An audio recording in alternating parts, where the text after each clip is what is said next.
Lindo, maravilhoso.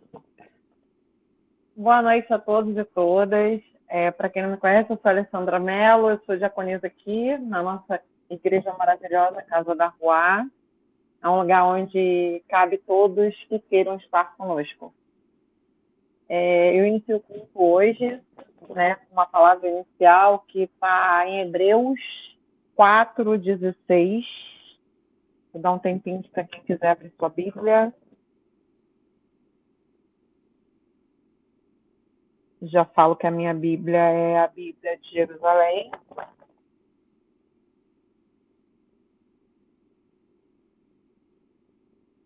Hebreus 4:16.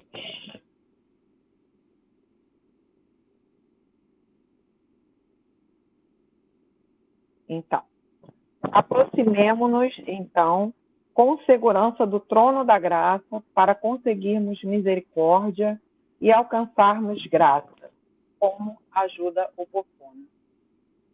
Oremos. Paizinho querido, nessa jornada de altos e baixos, estamos o nosso coração a Ti.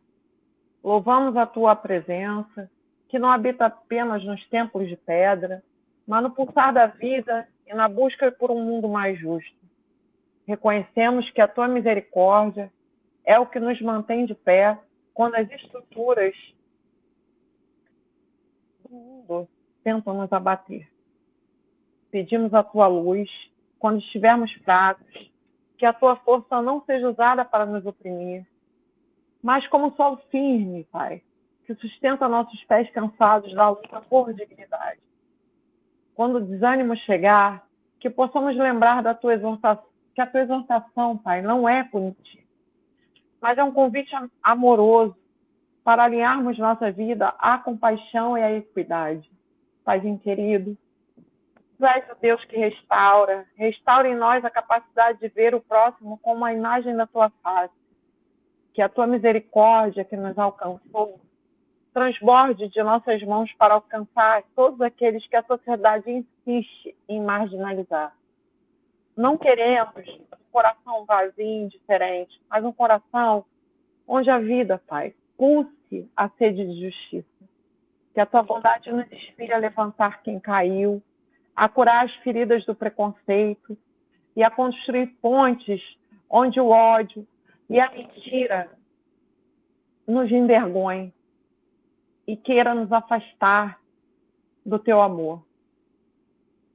Pai, que Tu possas estar sempre presente em nós. Nos conceda esta noite, Pai, um culto abençoado. Nos ensine, nos torne sensíveis a sempre erguer a mão a todos aqueles que queiram verdadeiramente auxílio nas suas caminhadas. Renova nossas forças para que continuemos a ter coragem de prosseguir nessa jornada, sem perder a fé e a esperança que os dias melhores sempre virão. Te entrego tudo em Tuas mãos. Dirige esse culto como Tu queres. Oramos em nome de Jesus. Amém. Boa noite, Eliane. Boa noite, Ana Letícia. Boa noite a todos e todas. Eu hoje vou começar um pouquinho diferente. Vou começar com os informes. Quero dizer que o culto de domingo estamos liberados porque é Dia das Mães. Quem tem sua mamãe, quem tem seus filhos, possam almoçar juntos, né? Possam estar livres para estar com aqueles que amam, né? A gente sabe que é uma data comercial, que Dia das Mães é todo dia, não tem essa para quem é mãe, é todo santo dia das Mães. A gente acorda com aquela palavra, mãe, ô mãe, cadê isso, mãe, cadê aquilo? Mas isso é todo dia. É só uma data para a gente ter motivo, né, para comemorar, para estar junto com aquele que a gente mais ama, que são os nossos, estarmos perto deles é muito importante, né? Quero dizer que a EBOL, nossa escola bíblica online, na terça-feira, vamos dar continuidade à leitura popular do livro de Mateus.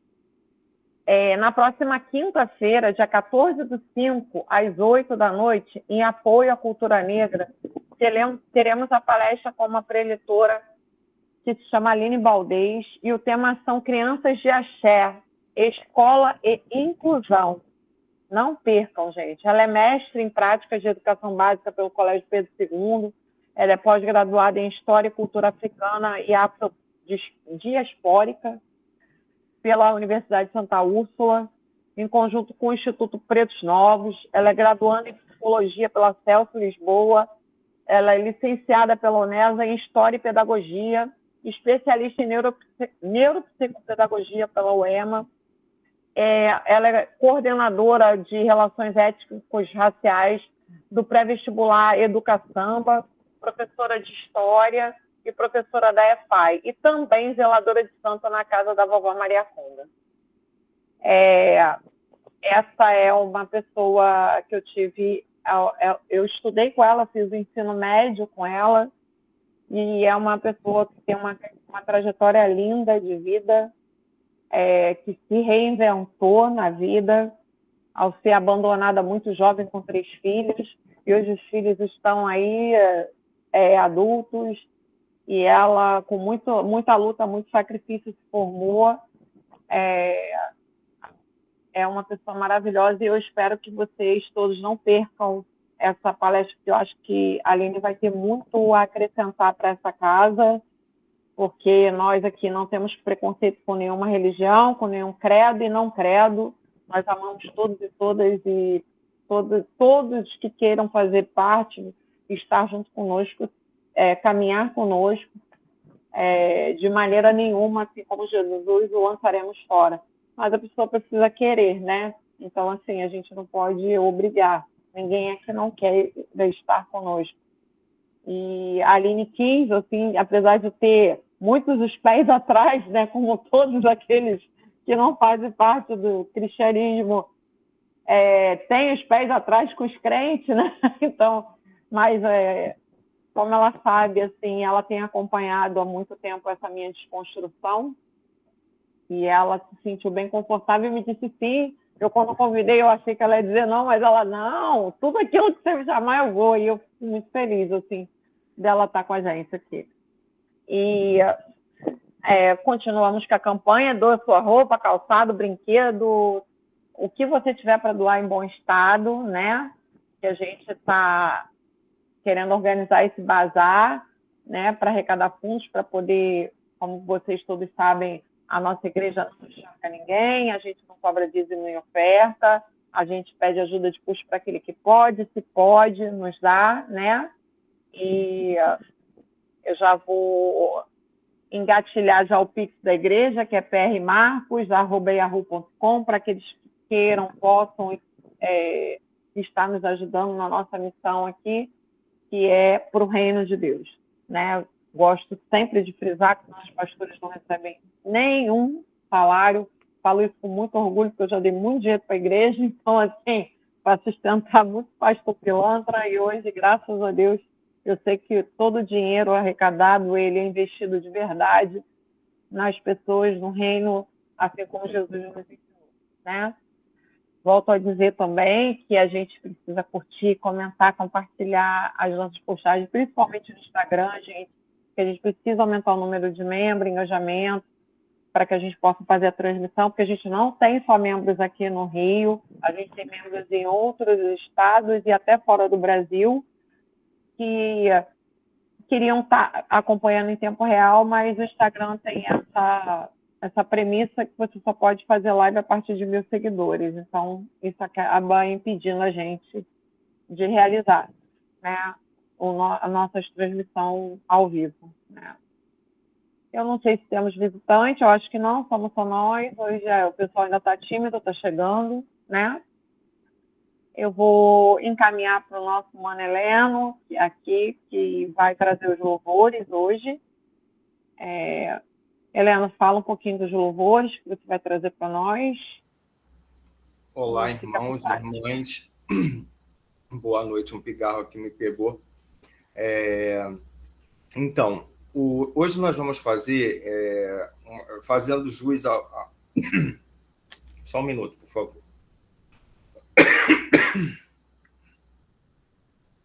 Fazendo jus aos nossos irmãos que entregaram os louvores. Só um minuto, gente. Alessandra, fala mais alguma coisa. Eu me engasguei aqui, desculpa. Tranquilo, vai beber uma água. Então, muito feliz, somos 6 aqui, mas somos 6 aqui que Deus ama todos. Eu quero dizer assim, uma coisa muito importante que me veio à mente hoje. Eu estava na consulta, pegar a receita para o Miguel, né? E aí chegou uma mãe lá, e ela toda nervosa, porque o consultório estava cheio, o médico tinha chegado, e ela toda nervosa com a filha autista dela. Ela, não, porque ela não espera, ela não vai esperar, e que não sei o quê. Aí a menina falando assim, não, mas temos prioridades também, idosos e tal. Aí eu levantei e fui lá. Aí eu falei assim, os seus idosos têm mais de 80? Aí ela olhou lá, ficha, não. Aí eu falei assim, não, então, ela vai passar à frente dos idosos, porque ela tem atendimento prioritário, não preferencial.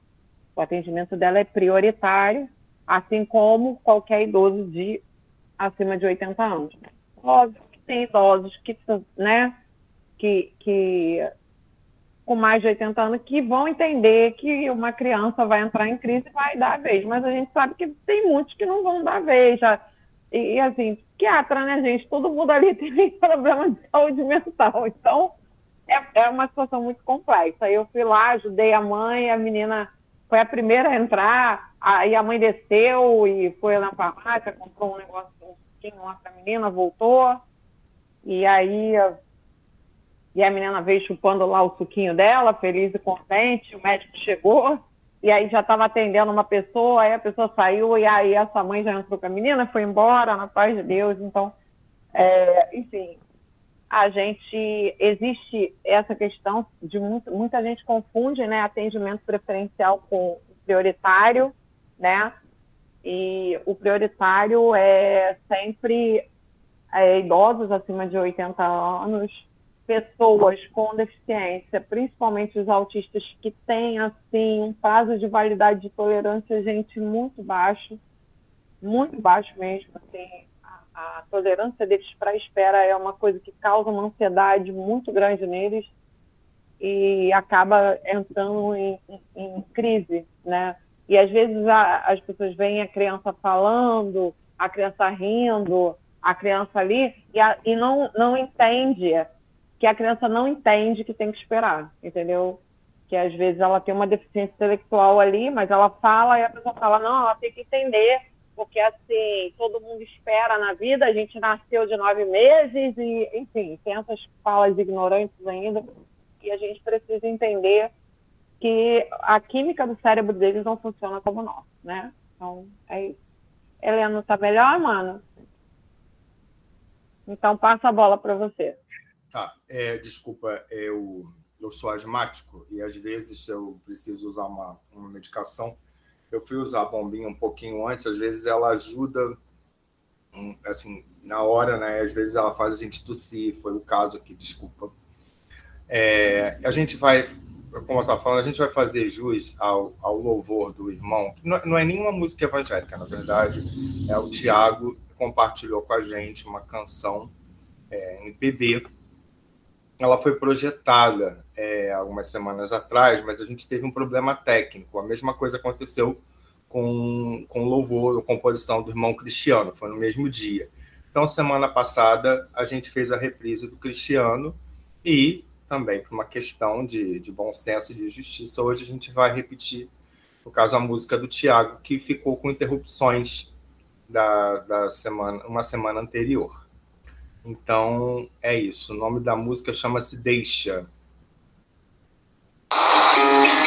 Deixe que tudo que há no corpo se revele, para que a vida cicatrize todo trauma, para que o desejo seja o anexo da pele e a liberdade como físico da alma. Deixe que a sólida geleira descongele e a sensatez fluidifique o coração. Que sua sede não precise só de água, nem sua fome necessite só de pão. Deixe que tudo que há no corpo se revele. Sinta o perfume se espalhar na casa inteira, atravessar o alumínio da janela, que a energia se renove verdadeira e a ventania nunca apague suas velas. Deixe que tudo que há no corpo se revele, para que a vida cicatrize todo trauma, para que o desejo seja o anexo da pele e a liberdade o corpo físico da alma. Deixe que a mão do tempo aos poucos lhe modele.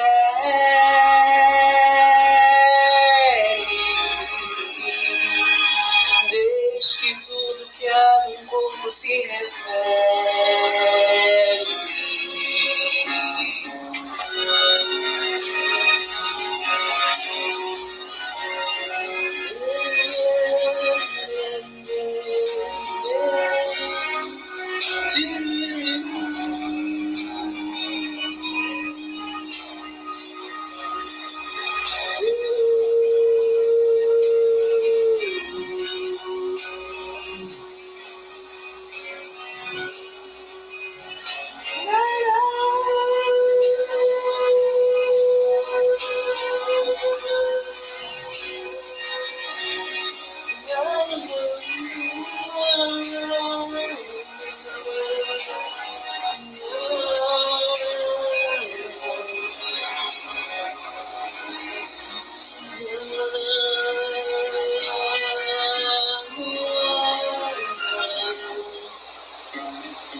Deixe que tudo que há no corpo se revele, para que a vida cicatrize todo trauma, para que o desejo seja o anexo da pele e a liberdade como físico da alma. Deixe que a sólida geleira descongele e a sensatez fluidifique o coração. Que sua sede não precise só de água, nem sua fome necessite só de pão. Deixe que tudo que há no corpo se revele.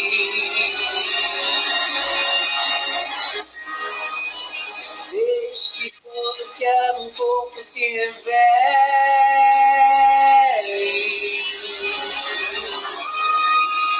Deixe que a mão do tempo aos poucos se modele.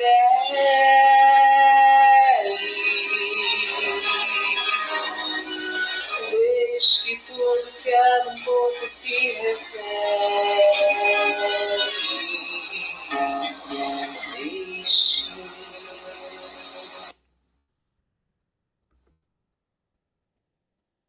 Amém. Uma poesia muito bonita, né? Lindo, lindo, lindo. Da outra vez não deu para ouvir, mas agora maravilhoso. Por isso que eu acho que valia a pena também.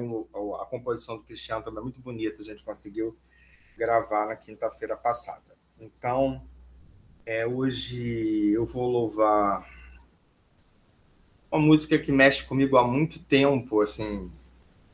E eu sei que eu vou conseguir cantar, se eu não vou chorar, enfim. Ainda deu uma tosse aqui, mas enfim. Essa música me traz muitas memórias, mas acho que assim, é um louvor que se realmente, como se fosse um suspiro da alma, eu gostaria de compartilhar com vocês essa música.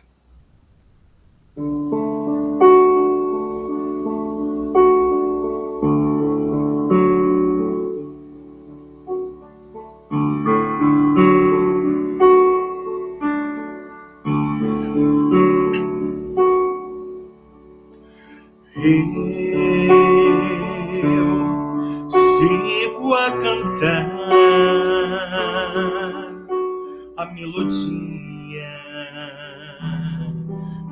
Jesus deu pra mim. Lá por onde for, a alegria me seguirá assim na minha estrada iluminada. Tudo será feliz, meu coração me diz. Cada minuto da vida serei protegido por um amor maior, por uma paz melhor que há no mundo aqui. Nada me fará cessar meu canto de paz. Sou feliz demais, toda alegria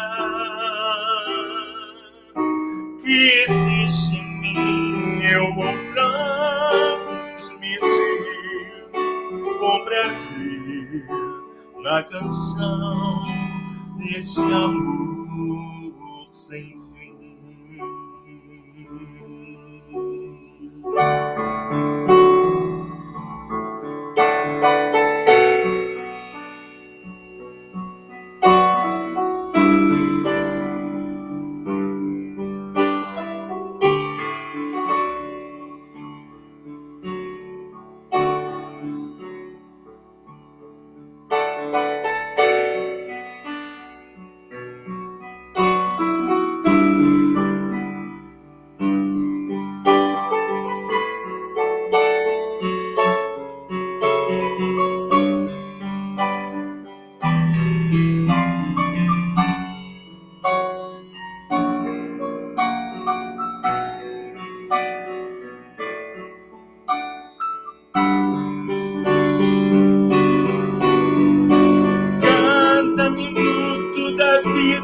Serei protegido por um amor maior, por uma paz melhor que há no mundo aqui. Nada me fará cessar meu canto de paz. Sou feliz demais, toda alegria que existe em mim eu vou transmitir com prazer na canção deste amor sem fim. Cada minuto da vida serei protegido por um amor maior, por uma paz melhor que há no mundo aqui. Nada me fará cessar meu canto de paz. Sou feliz demais, toda alegria que existe em mim eu vou transmitir com prazer na canção deste amor.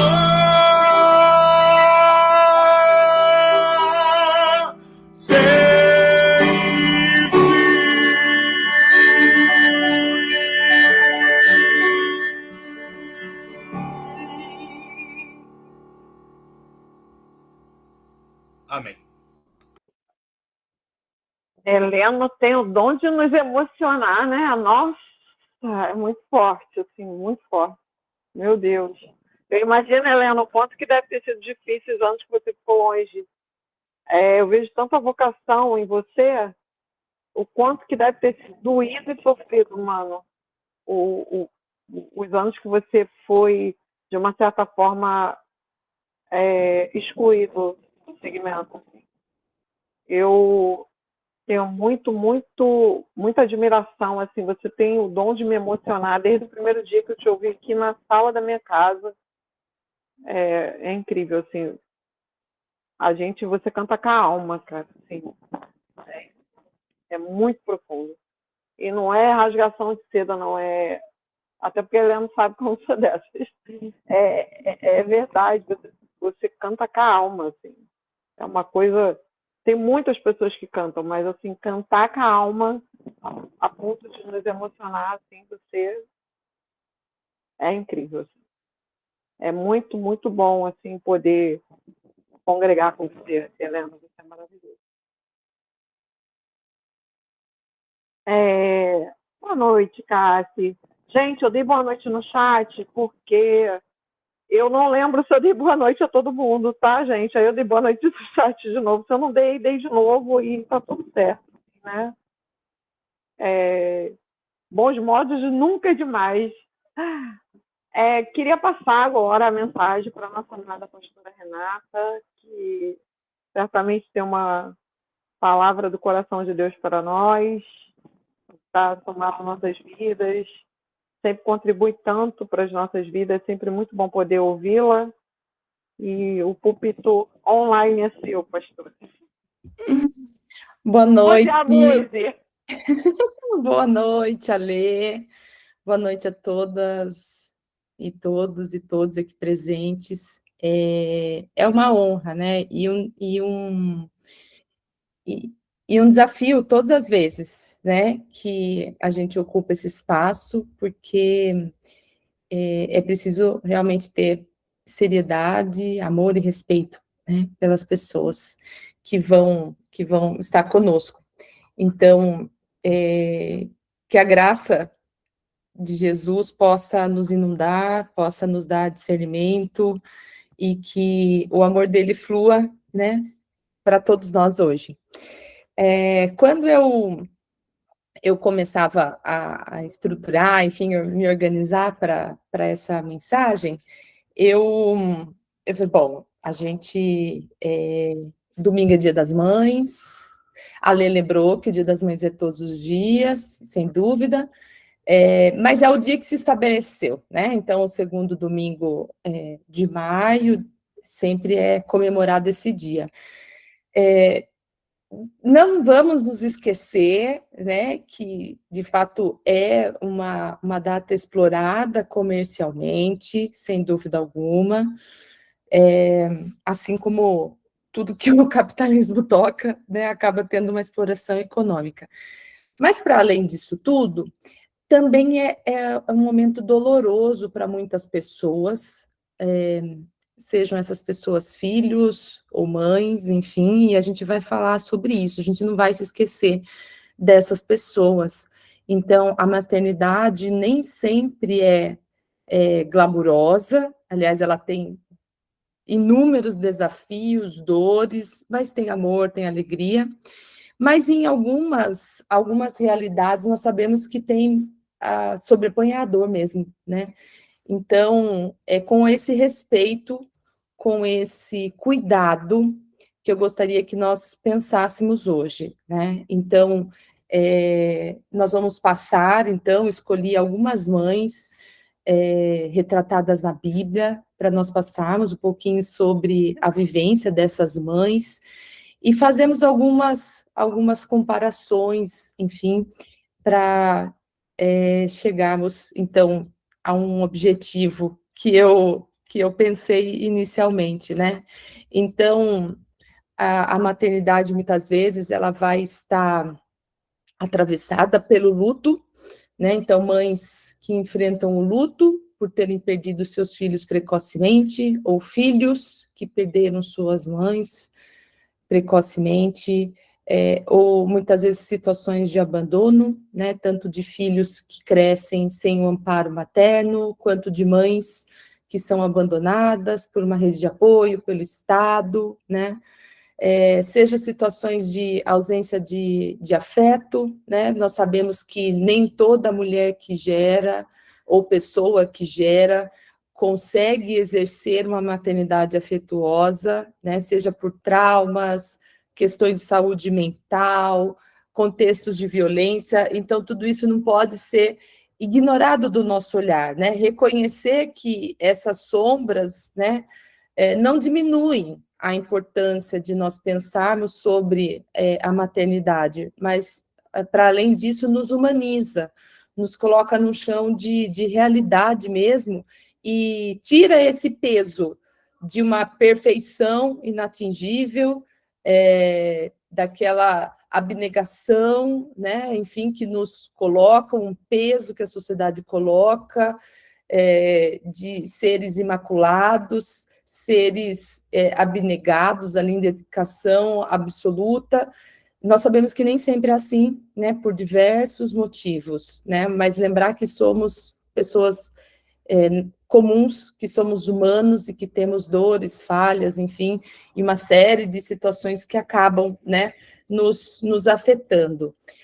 Mas também é inegável nós pensarmos no sentido de que a maternidade, né, também está retratada na Bíblia e mostra, nas suas diversas facetas, realmente a força feminina, né? Então, não apenas ali pessoas que estão gerando vida, trazendo alguém para a existência nesse mundo nosso terreno, mas mulheres que enfrentaram, né? Então, contextos religiosos, políticos, sociais, bastante complexos. Então, é com esse olhar que eu gostaria que nós começássemos, né?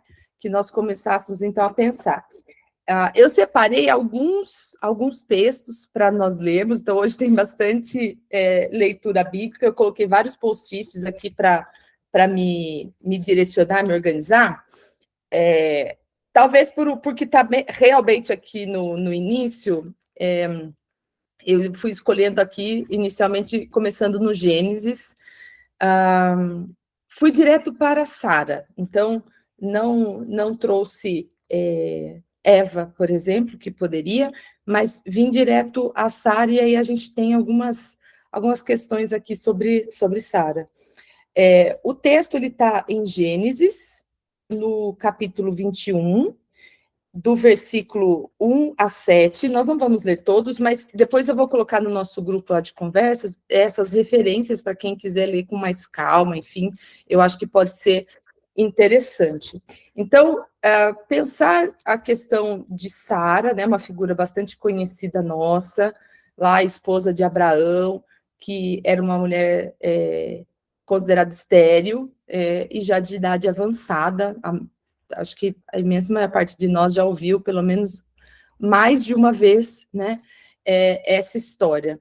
Então, a Sara, né, a figura, então, essa situação, nos representa, então, uma situação até ilógica, se nós pensarmos, né, uma mulher já em idade avançada, ser prometido, enfim, a ela, que ela geraria filhos, né, então, o texto começa lá já, não na promessa, mas já na situação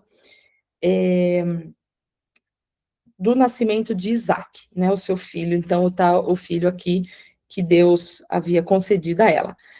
E o Senhor visitou a Sara como tinha dito, e fez o Senhor a Sara como tinha falado. E concebeu Sara e deu a Abraão um filho na sua velhice, ao tempo determinado que Deus lhe tinha dito. E chamou Abraão o nome de seu filho, que lhe nascera, que Sara lhe dera, Isaque. Acho que até aqui, em relação a esse trecho. Mas, o contexto aqui de toda essa situação, então, envolvendo Sara, Abraão, o filho, enfim, Isaque, né, o filho especial, tão almejado, esperado, né? A Sara, ela passou muito tempo esperando, então, essa promessa de um filho. ela tentou encurtar o caminho, nós sabemos também, falaremos um pouco mais adiante, né?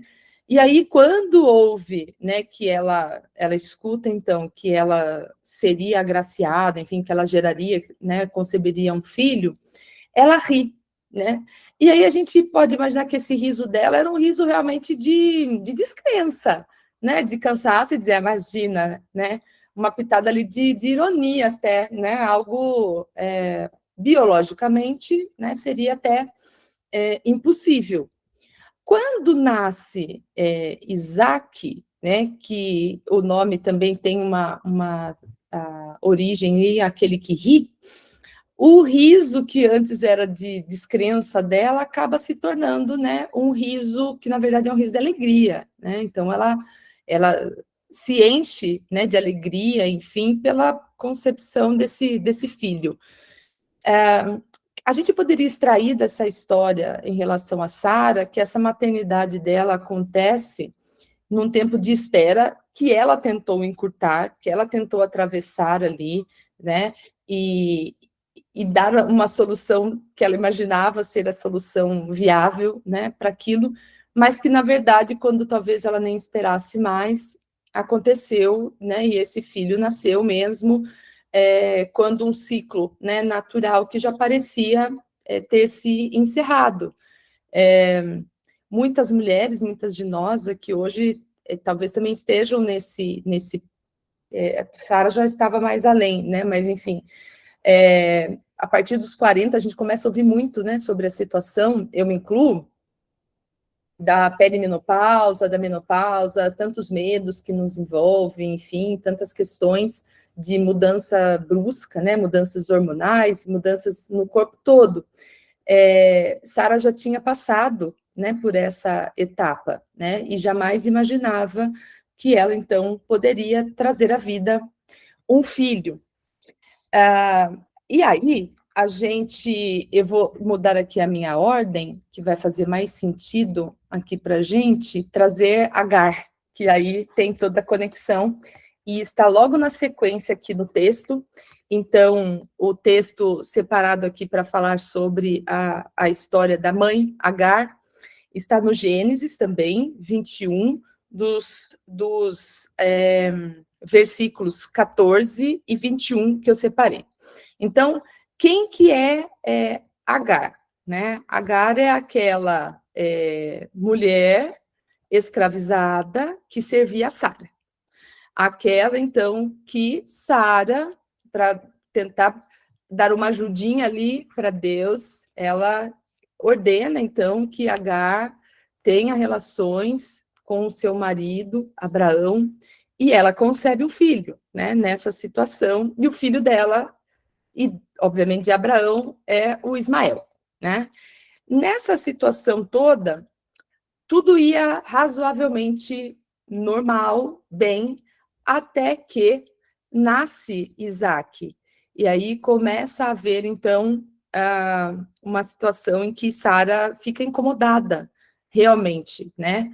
Em ter ali essa convivência, né? Com a mãe do primeiro filho do seu marido, né? E aí é que vem, então, né? O despedimento de Agar e Ismael. Então se levantou Abraão pela manhã, de madrugada, e tomou o pão e um odre de água, e os deu a Agar, pondo-os sobre o seu ombro, também lhe deu o menino e despediu-a. E ela foi-se, andando errante no deserto de Beceba. E consumida a água do odre, lançou o menino debaixo de uma das árvores. E foi-se e assentou-se em frente, afastando-se à distância de um tiro de arco, porque dizia: que não veja eu morrer o menino. E assentou-se em frente e levantou a sua voz e chorou. E ouviu Deus a voz do menino e bradou o anjo de Deus a Agar desde os céus e disse-lhe: que tens, Agar? Não temas, porque Deus ouviu a voz do rapaz e desde o lugar onde está. Ergue-te, levanta, moço, pega-lhe pela mão, porque dele farei uma grande nação. E abriu-lhe Deus os olhos, e viu um poço de água, e foi-se, e encheu o odre de água, e deu de beber ao moço. E era Deus com o moço, que cresceu, habitou no deserto, e foi flecheiro. E habitou no deserto de Parã, e sua mãe tomou-lhe mulher na terra do Egito. O que a gente tem aqui, né? A figura de Agar representa, então, esta mãe que enfrenta o abandono no deserto. Quantas mães são abandonadas pelos companheiros, pelos pais dos seus filhos, nos momentos mais difíceis, né? E se veem num verdadeiro deserto, sem estrutura financeira, emocional, enfim, para dar conta de cuidar desse filho, seja ele pequeno, seja ele moço, enfim, como aqui relata a Bíblia. Abraão fez exatamente o que sua esposa mandou, e expulsou Agar e o próprio filho de casa, e eles seguiram errantes ali pelo deserto, né? Então, Agar não tinha escolha, né? Ela era uma mulher escravizada, que tinha sido entregue a Abraão para gerar um filho, um herdeiro, né? Que é o Ismael. E aí, depois que nasce Isaac, que era o filho, né, de Sara, houve, então, esse conflito bastante grande. E Agar e o filho dela, o Ismael, são expulsos, né? E seguem aí pelo deserto. Eles são expulsos apenas com um odre de água e um pão. Quanto tempo dura isso no deserto, né? Que sobrevivência garantiria esses dois elementos tão, né, frágeis assim, para alguém, enfim, andar ali pelo deserto? E quando, né, a situação ocorre, enfim, o milagre acontece, eles identificam ali, diante da voz do anjo, enfim, onde deveriam seguir, e encontram realmente um poço de água. A gente pode pensar que Agar é essa mãe que enfrenta, né, exclusão social, desamparo econômico, mas que encontra forças para sobreviver e garantir um futuro, né, para o seu filho diante de tanta escassez, né? Então, ela é uma mulher ali que a gente vai entender como uma mulher extremamente resiliente, né, mas que tinha medo, estava com medo do seu filho morrer, e ela não queria ver o filho morrer, por isso ela deixou num canto, debaixo de uma árvore, e foi para outro.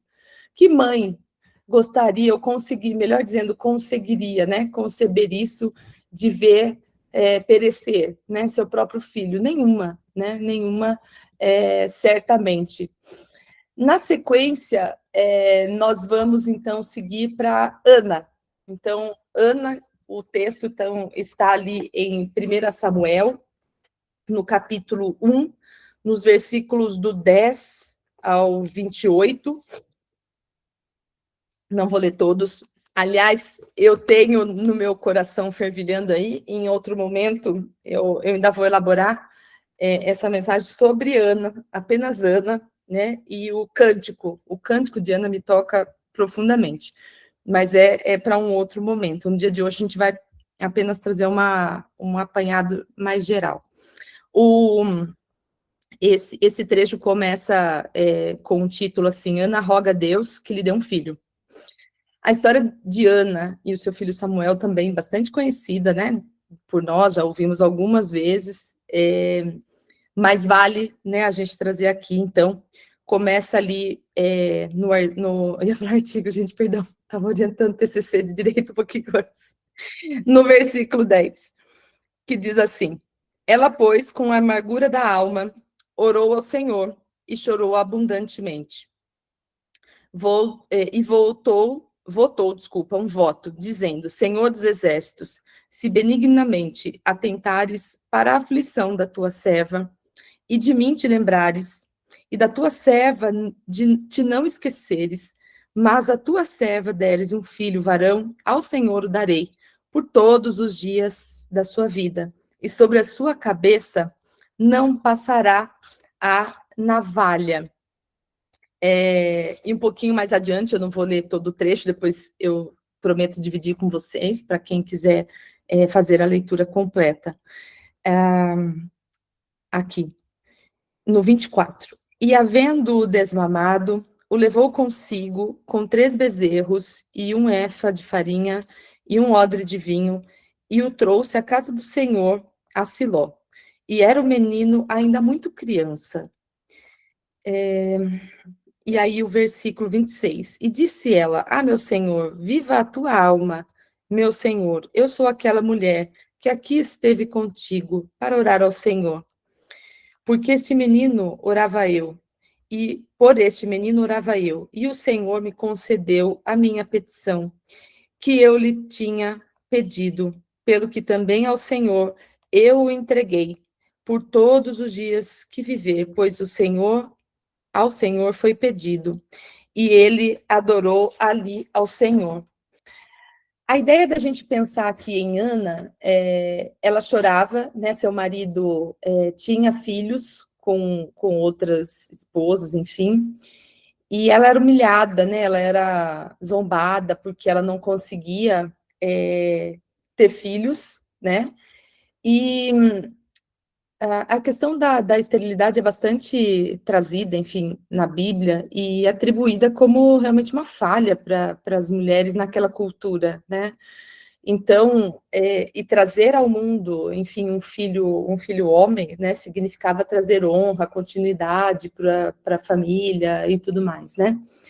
E, portanto, ela se via nessa situação, ela vai ao templo, ela chora, enfim, ela se desnuda ali espiritualmente, né, diante de Deus, pedindo para que ela tivesse, né, um milagre, e ela espera por isso por muito tempo. Aqui, Ana simbolizaria para a gente essa dedicação e entrega, que muito tempo orando, esperando, né, e aí ela compreende que gerar um filho, nesse contexto aqui, a gente pode pensar que o filho, e quando é difícil isso para mulheres, mães aqui presentes, né? Saber que nós geramos filhos, quem gera, enfim, quem tenha esse desejo, enfim, essa vivência, saber que nós não geramos para nós, né? Mas para o mundo.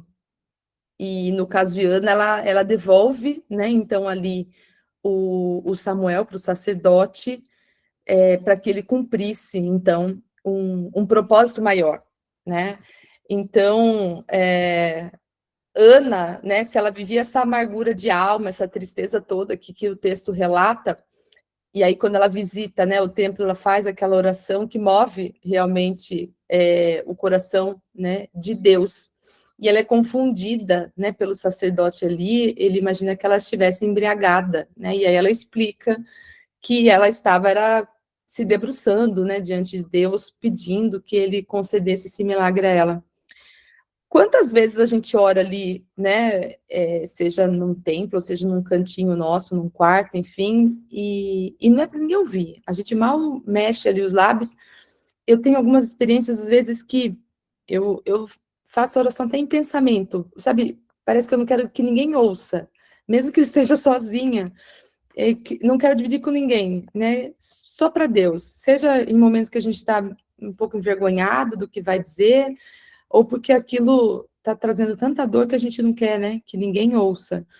Eu vejo essa situação em Ana, né, ela está ali clamando, enfim, e ela não queria que ninguém ouvisse, né, ela já estava tão triste, tão desanimada, já tinha passado por tantas coisas difíceis, mas ela não tinha desistido, né, então ela demonstra aí também uma esperança, né, e compreende, né, que os filhos são do mundo, né, e não posses nossas, o quanto isso é difícil e é necessário que nós façamos, de compreender que realmente nós devemos criar bons filhos, bons cidadãos para viverem bem no mundo e para serem pessoas de bem, pessoas honestas, pessoas abençoadas e abençoadoras no mundo.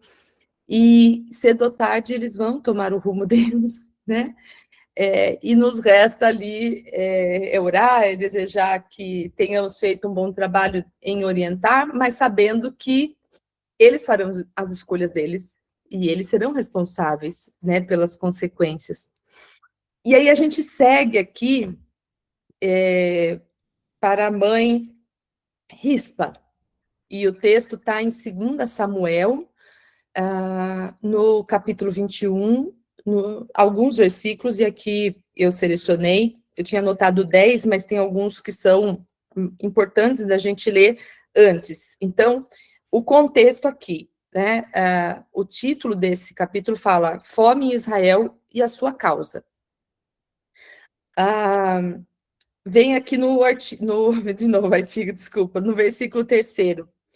Disse, pois, Davi aos gibeonitas: que quereis que eu vos faça? E que satisfação vos darei, para que abençoeis a herança do Senhor?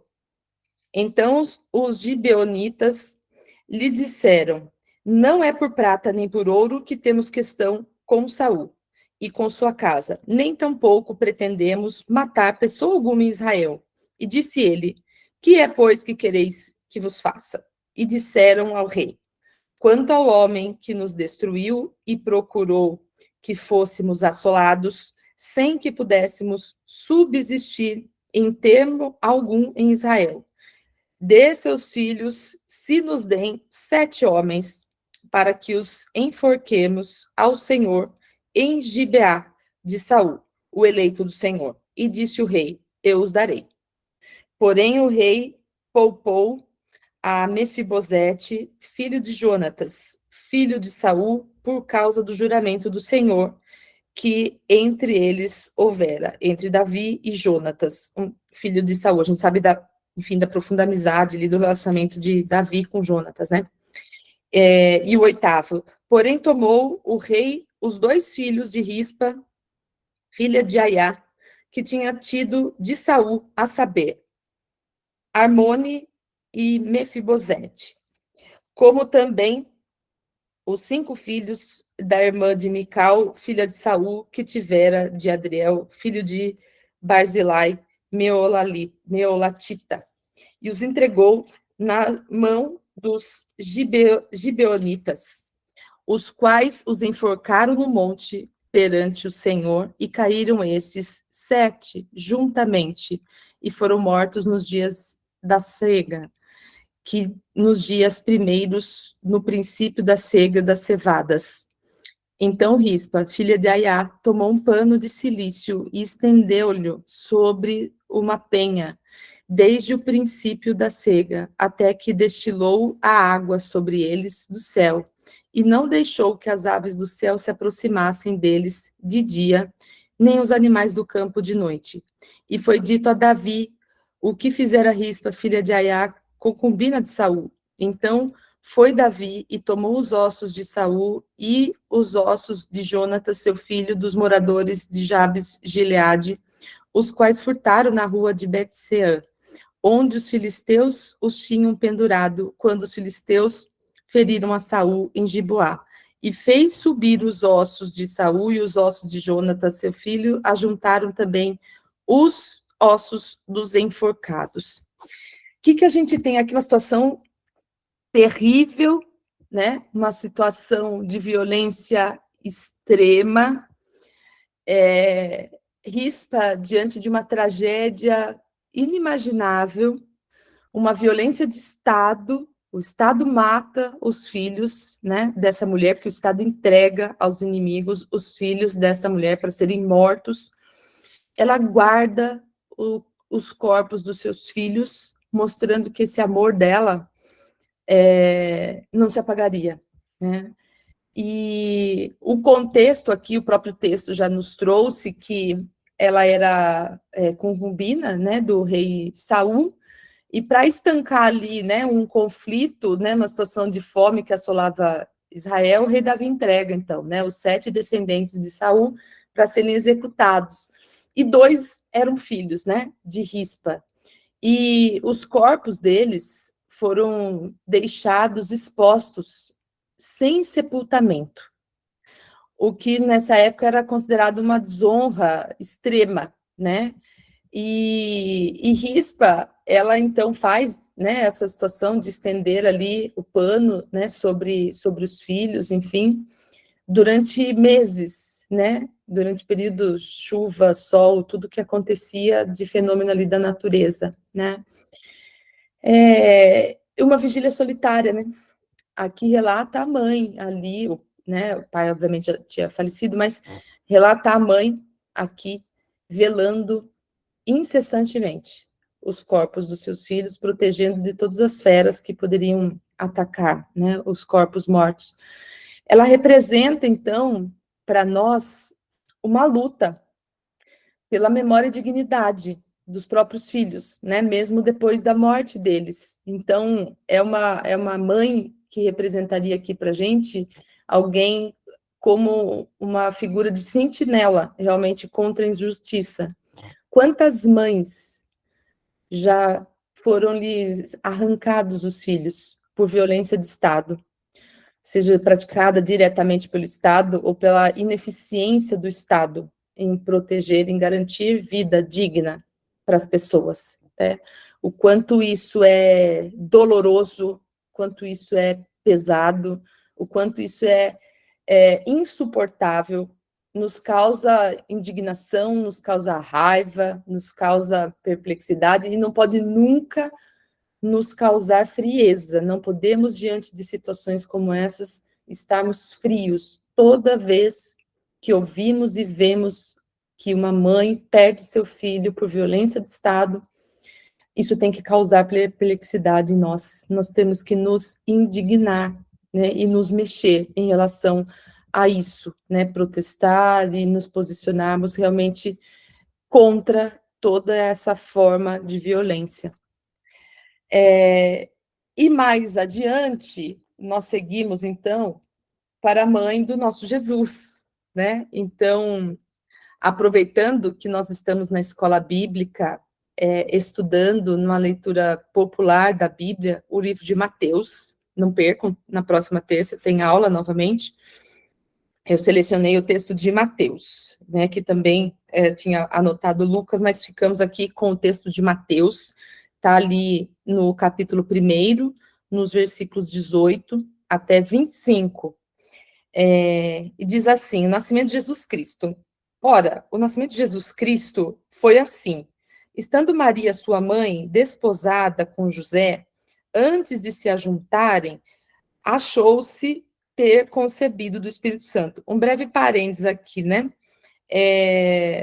Esse desposado aqui significava o noivado, né? Então já estavam noivos, mas ainda não estavam ali coabitando, né? Vivendo juntos. Então José, seu marido, como era justo e não queria infamar, intentou deixá-la secretamente. E projetando ele isso, eis que em sonho lhe apareceu um anjo do Senhor, dizendo: José, filho de Davi, não temas receber a Maria, tua mulher, porque o que nela está gerado é do Espírito Santo, e ela dará à luz um filho, e lhe porás o nome de Jesus, porque ele salvará o seu povo dos seus pecados. Tudo isso aconteceu para que se cumprisse o que foi dito da parte do Senhor pelo profeta, que diz: eis que a virgem conceberá e dará à luz um filho, e ele será chamado pelo nome Emanuel. Emanuel, traduzido, é Deus conosco. E José, despertando do sonho, fez como o anjo do Senhor lhe ordenara, e recebeu a sua mulher. E não a conheceu, até que deu à luz seu filho primogênito, e pôs-lhe o nome de Jesus.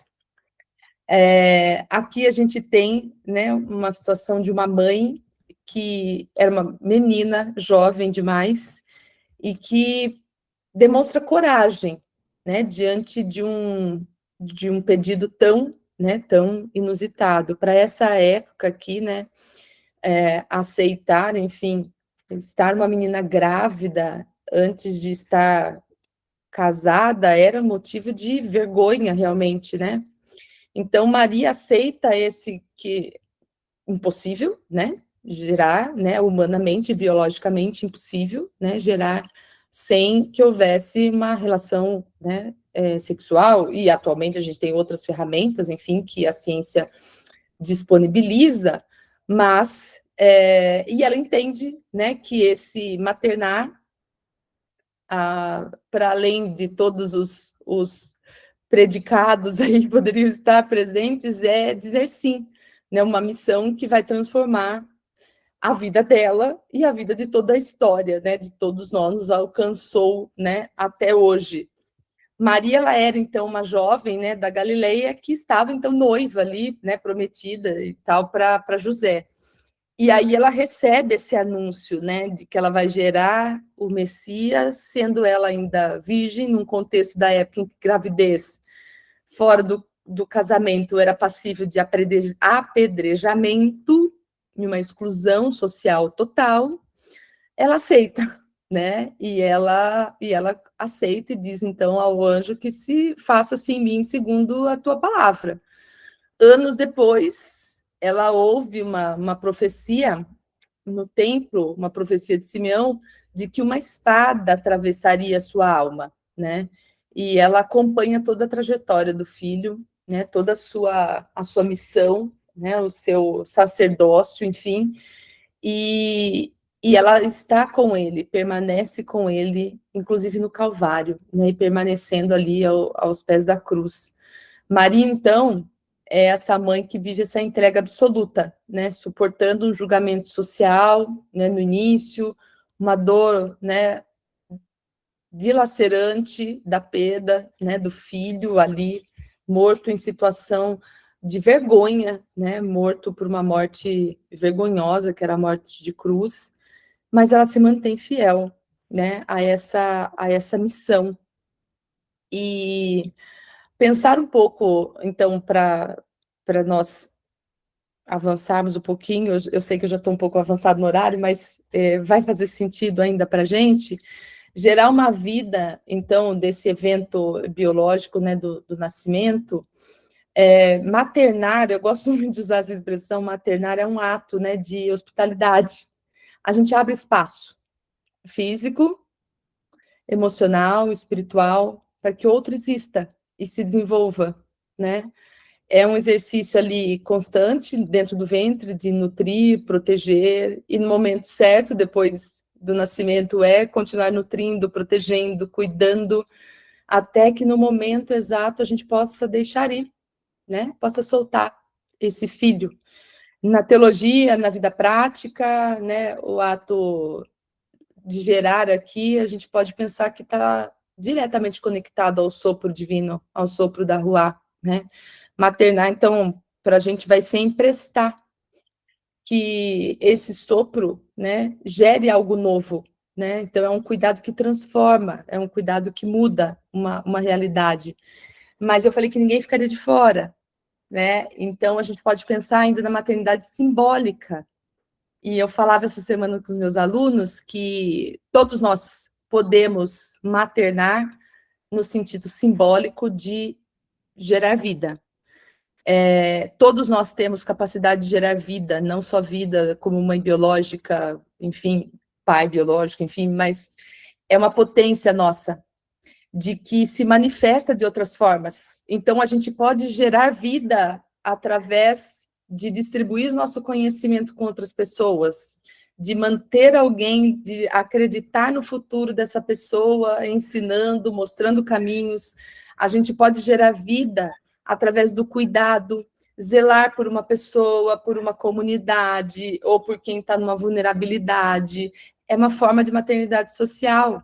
Então, qualquer um de nós pode gerar essa maternidade dessa maneira, né, do cuidado. A gente pode gerar ainda, eu não, mas as pessoas que têm esse talento para isso, através das artes.